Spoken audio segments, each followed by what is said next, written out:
Nëse ju keni lindur në datat 13, 21 dhe 31, të cilit do muaj, atëherë ndiqni pjesën 2 të shtjellimit të arketipit revolucionari. Misioni i shpirtrave të tillë është shkatërimi i formave të vjetra dhe krijimi mundësive për të renë.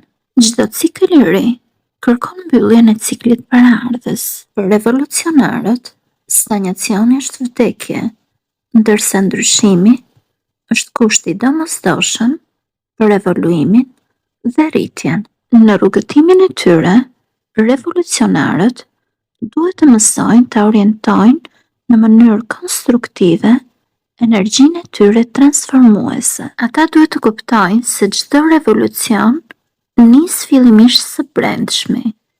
Pra, fillimisht duhet të transformojnë vetveten dhe më pas gjithë shoqërinë. Megjithatë, ata duhet të zhvillojnë në vetvete durimin dhe dëmshurinë për njerëzit e tjerë, të cilët nuk ndajnë të njëjtat mendime me ata.